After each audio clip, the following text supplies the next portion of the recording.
Nature doesn't walk. Being wild in Magic can be fun. Here I speak of the feeling of giving all of your creatures +3 power and maybe toughness, then adding trample and then stampeding over your opponent's small creatures to stomp the life total out of them. It feels strong. It feels wild. I speak of the feeling of an Apex Devastator. You pay 10 mana, preferably all green. You play a massive Chimera Hydra with the heads of all the beasts in the lands.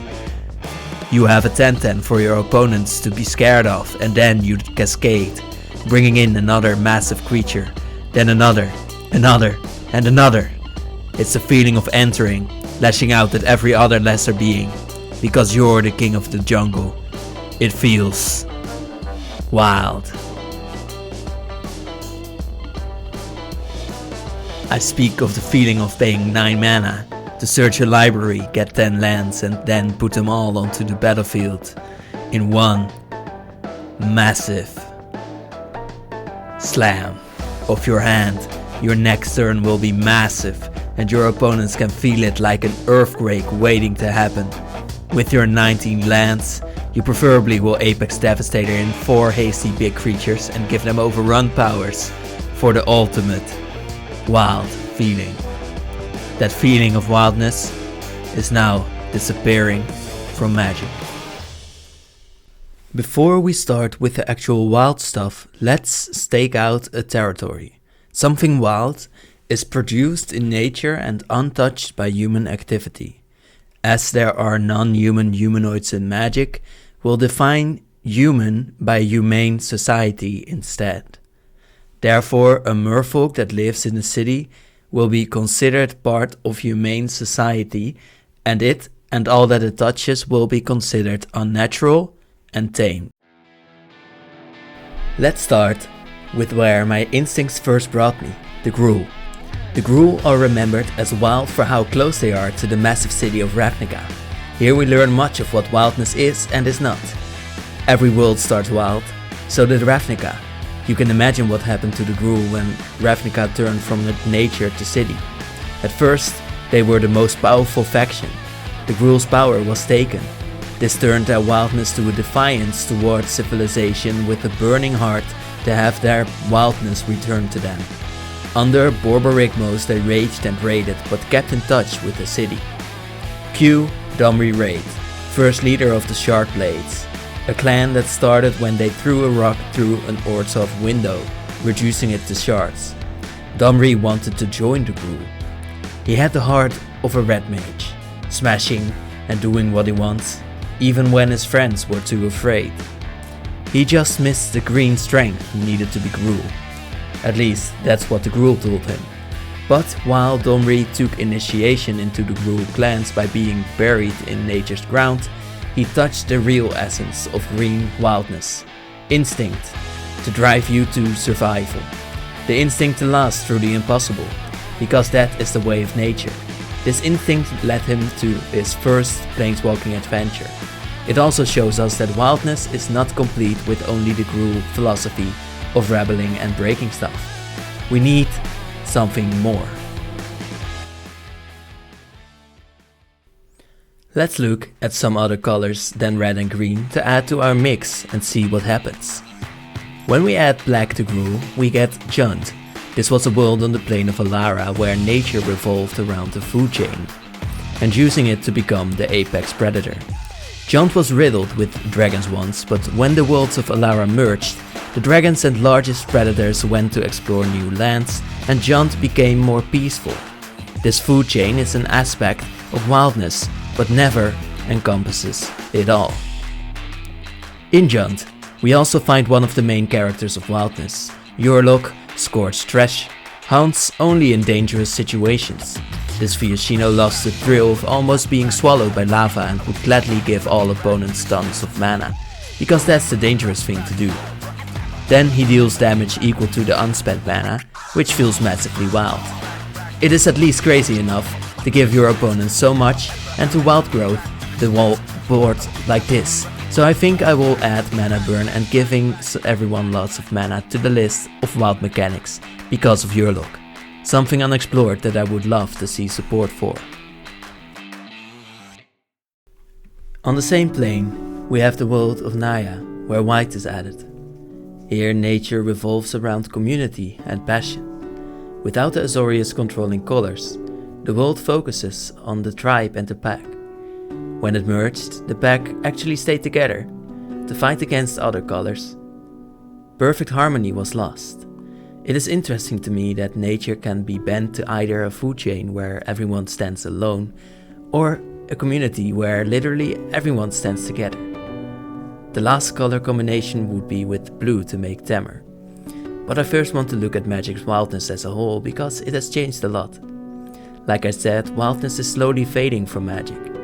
We see how this has turned into this, and this has turned into this. We see how a bear started as a tutu and turned into this. First the tutu felt wild, now it needs fancy words like can't be countered, war 2 and even background. I don't mind the card, but it's not wild to sip tea under a tree. That's sophistication. This also brings me to Gruul plus blue. Temur is a clan on Tarkir that's all about survival, savagery and the tribe. Weirdly enough, they take the community and fighting spirit from both Alara and Gruul worlds. The blue color almost seems to stand between the balance of both, so that the Temur could survive in harsh landscapes. Maybe this is the wildest possible color combination for a human tribe. The Khan of the Temur is Yasova Dragonclaw, the first mother. She would only value strength, and weakness would put you in a place of distrust with Yasova. Still, she would care infinitely for her clan. This is the rule of wildness. You have to be strong to stand your ground, and even stronger to stand with your tribe. In summary, I feel like Magic's wildness centers around being strong enough to stand on your own, or strong enough to stand as a tribe. Still, our mechanics just say big creature has trample. My question is, when do you, as a player, feel wild in Magic the Gathering? Is it with big power? It's definitely one part of it. Paired with trample and you get something that definitely feels wild. Especially with Ghalta, who you can play with not too much of a mana cost. Getting this in when your opponent does not expect it does feel amazing. Still, it's not really wild as much as it is a power trip. Because your opponent could easily stop the big dino with a 2 mana spell. You will be afraid that your opponent will have an easy answer. Even if you were wise to wait, were you really feeling wild? No, that's just sneaky. Is it with haste then? Well, these boards, who are said to be from Domri Raid, as he foresaw the end of civilization by trampling boars, do feel wild. Especially when you have more creatures and they all swing in. You tap into that Nyan feeling of wildness. They come in, strengthen your board and can instantly attack for tons of damage. Still, it's not the only thing that can give you that classical, cruel stompy feeling. After my rambling, you must ask yourself, why would I want to be so stompy? Well, it's not only a nice feeling to bonk your opponent's life total, I feel like it's necessary to enjoy the game. Being stompy is not only about being a big creature Timmy, it is also about being different from society in real life. We want to roleplay as something different, hence we used to call ourselves wizards. When we first picked up these cards, we felt powerful when we started to understand the game and the tools it handed us. We looked down on being a big creature Timmy as established sophisticated Magic players, but that should not be so. Being a Timmy does not have to be simple, it can be done in a smart way too. After bashing on Ravnica's Gruul and their lack of wildness a lot, I will give them a big compliment. The Gruul have the wildest keyword, at least in my opinion, which is Riot. This keyword gives you a choice, which is what makes Magic interesting. You can give a creature +1/+1, giving you in this case a 4/4 ogre, or you could make a 3/3 with tempo and haste that can get in while your opponent can hardly remove it. It gave you the feeling of having a big beater, or a fast hurling warrior, to instantly throw at your opponent. This moment of thinking, acting and then fighting is what made the card feel actually wild to me. Again, it felt as if you had to use a sense of instinct. This Spellbreaker really did its job for me. As I write this, I wonder what other cards matter in which we can make a card feel wild, and how this could bring Wildness back to the game, at least for the more enfranchised players. For that answer, let's look at other planes. When I think of Wilderness, there are many worlds to think of, and one of them is Ixalan, the plane where dinos dictate wildness and where humans pray to their dinosaur elders while working together with the smaller versions. Their revered elder dinos stand for the three versions of the sun. The awakening creating sun, Kinjali, whose encompassing rays herald new life. This could mean a board wipe in some ways, but it would be more logical as a life-creating mechanic. If it would churn out to trample haste 3/3s, that would feel wild. Then there's the verdant sun, Ixali's fertile rays and live in us all. This is now a life gain effect, while a growth effect would feel wilder here.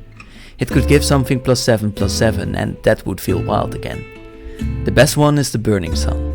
There is not much to be done wrong here, as Tilunali's searing rays carry the spark of life's destruction. The effect deals damage to two sources. This is part of Wildness that I agree with, as flailing about and hitting two sources with damage feels way more wild than one target or dealing 13 to all creatures. Good, simple design. Of course there's Gishath, the avatar of all three avatars. The board wipe is just as expensive as him. And he says, trample, check, haste, check, plus vigilance, which is pretty wild because you need to scout for your prey. Then when Gishath deals damage you reveal as many cards. This randomness is also wild. Then you put any number of huge dinos from there onto the battlefield. Sometimes netting you 3 or 4 dinos, and that is truly wild. We'll get back to randomness later, but as we've established, finding ways to put out many huge creatures is an aspect of wildness that would be great mechanically. We could think about the Riveteers from New Capenna, the newest set. This family is ruled by a dragon and their colors are Jund, so they must be pretty wild. Well, they are fighters but mostly do boxing tournaments and otherwise they're engineers. That's not really wild. Their mechanic is almost wild, it's Blitz, where you pay a different cost to play a creature and then you have to sacrifice it at the end of the turn. While this is in tune with the black focused Jund, it is definitely not wild. It is fast and stompy, but wilderness requires a potential for growth or survival. Wild creatures would not be content with doing something for some damage and then dying the moment after. Only if it were for their tribe or offspring. But that's not the flavor here and it's definitely not in the mechanic. Continuing our exploration, we find Ikoria, a world with not 1 but 5 wildlands. Here we find Snapdax, the apex of the hunt. This hunter can be mutated, which is the wild counterpart of evolution. Snapdax grants Double Strike, which is another mechanic to do things twice. Dealing damage twice is wild, and Snapdax's ability to deal 4 damage while he fights is another great wild part, giving him 3 weapons to strike with. Then there's Brokos, from Zagoth. He symbolizes nature's tendency to live forever, to persist. He can be mutated from the graveyard. Interestingly, I would suggest that Brokos is not just a nightmare beast, but mostly an elemental that keeps sticking to creatures like a fungi. Brokos does not feel wild to play, but he does embody survival. Fedrock symbolizes speed. With their first strike, they also let you cast a small spell easily, showing resourcefulness. Netroy symbolizes death, like the burning sun, showing another manner in which to survive. The most interesting apex is the one of wishes. Illuna, she has Gruul colors for one, but more importantly, she is the most resourceful of all of the apex hunters. She embodies being in tune with the multiverse with magic, and this being in tune is truly wild. Because in Magic the Gathering, the multiverse is the ultimate wildness. Illuna also grants you a random card, and this randomness is another aspect. See, randomness is wildness incarnate, because no one can know what it will do. Getting a random card off the top, like Apex Devastator or Illuna will help you with, is true wildness in Magic, as none of your opponents, and not you either, will know what will happen. The problem with this mechanic is that the amount of wildness you feel in game from this depends on the card you get out of it, and you can never be sure of the result of that. So, this mechanic can help, but it will not get us our answer of how to save wildness in Magic. With wildness, I think of Zendikar, the plane where the world of Zendikar itself lives and survives. On Zendikar, the wildest place is Hakum, a continent with lava, earthquakes, crystals and much wildlife that would all like to eat you. Hakum knows that from its ashes, which seem dead, will spring life again every so little time. Hakum bursts with life and then it's overrun by the earth again. Once Hakum was dominated by an order-led faction, but they were driven out by warriors riding dragons, and no, the dragons were not tamed. This land can be an inspiration for wild cards, where the spike fields shoot stone at creatures, or where a life bloom happens where different forms of plants spring from the ground as tokens with varying effects, or one of the massive pools of Hakum that harbor underwater ruins to be explored, or the elves that go through Hakum and traverse these lands and are strengthened by them, the elves that remind me of Mina and Den, a brother and sister pair of elves. The sister, Mina, is the wildest of the two and has always been in tune with nature. When she fought off a massive Eldrazi, something Zendikar survived, Mina was almost dead, but she was saved by the voices of her ancestors that called her to fight for their lands. Do not let Zendikar be taken by the uniform Eldrazi, because wildness is also diversity.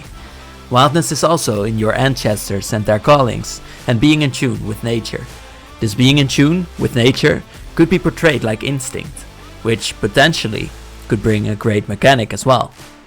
We'll get back to these notions, but I first want to explore another elf with ties to the same plane of Zendikar. See, elves are often green. This is because they are affiliated with nature as they live in forests. It is because they feel a connection to the lands like Mina does and like Nissa does. It is because they feel a connection to each other, their tribe. They're also green because they survive and grow at their own pace. Nissa embodies these aspects as much as the others. Nissa also explains why Tamar is a great naturalistic color. Blue brings green their connection to nature. It is the color that is about control when paired with white only because blue is a color of vision. With green, blue inherits the trait of wanting to see into what already is and what should be, according to what's natural, according to what's wild. Nissa's blue side on Amonkhet sprouts forth when she meets Kefnet. Nissa gains knowledge of the mana ties in the world, of its history, of its natural laws. This in turn spurs her on to return Amonkhet to its natural state.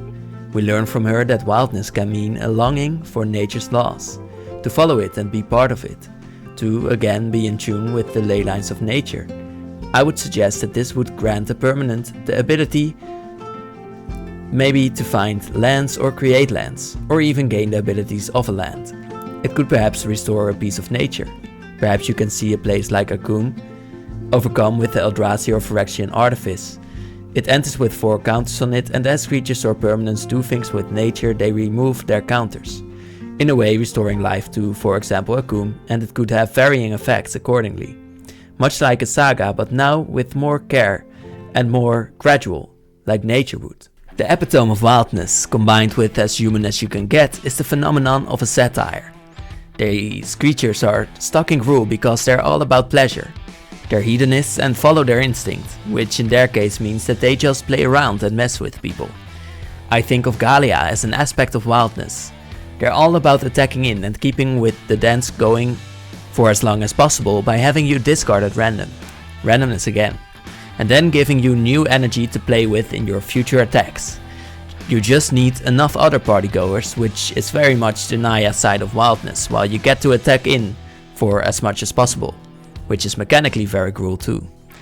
This part of wildness is very much what we can identify with. It is just not strong enough yet. On the other side, we have creatures like the Ur-Dragon. These creatures are large as can be. It's possible to get in with them and they take their wildness and strength and force others beneath them. In the land of dragons, this means endless devotion from lesser dragons until they outgrow you. This dragon, mother to all dragons, even directly mother of Yugin and Bolas, is huge, stompy and wild, but also in flavor blind. It does not have anything to do to get in fast with. They're more a mothership for other dragons to rush into your opponents. We cannot identify with this dragon, yet playing as them would feel powerful. Our preferred state of being lies somewhere in between these two types of wildness. Now I want to come to the perfect type of mechanic for that feeling of wildness and magic. This mostly has to do with the aspects of instinct and frenzy. Instinct because you follow the first impulse that enters your mind, frenzy because you follow this instinct directly. The frenzy part is the easiest part. This is the same feeling as when you play a 6-6 that deals 3 to your opponent and to a creature. It lashes out everywhere instantly. Instinct is more of a reaction to something. A good example is a creature that always fights other creatures when they enter the battlefield. Here's when the big problem happens. Because a fighty creature is at most around the 3-for-1 and that's not game winning. This is also the reason why wildness disappears from Magic. There are a few things that win you games. These are card draw and mana ramp and sometimes countering other cards. Those are your options really. So how can we make something strong without counter magic or card draw? Option 1. Impulse draw. This is the newest solution to Red's problem. It is random, which we established as wild. It's just not good, as being random and fast also means that you also have less strategy. This was why Riot was such a good mechanic, because it offered you a choice. Option 2. Card creation, which I like better. This is easier online as you can easily offer 3 options and you will need 3 tokens, but it's not impossible offline. What I like about this is that you could make a creature like this. I feel like wild creatures deserve an upgrade from what they are now, at least in combat. It should do what Gruul does best, getting in and making more creatures, and growing their creatures into big proportions. I think there are more instances of great mechanics, like Populate for example. But the mechanics all need some work, as it's not only tribes, but also biodiversity that make for a wild system. In this case, it would be awesome if there was a way in which these types of creatures could make many types of creatures on their own. I want to finish with Samut, who is in my eyes the wildest planeswalker or character even from Magic. They're new, but I have done a deep dive on her and have found some interesting potential. Samut grew up in a society, she fought for her friends, she had a very Naya color identity, and her card resembles this. She was at heart Gruul, and when her world and community was destroyed, her Gruul nature took over to make her as wild as can be. Now she still has a home, but its rules have been shattered, and what Amonkhet, Samut's home, needs most is that Gruul sense of wildness, its sense of tribe community and its drive towards survival instinct. Let me know what kind of creatures you would want to create to bring back Magic's wildness, and with that, I wish you a nice day.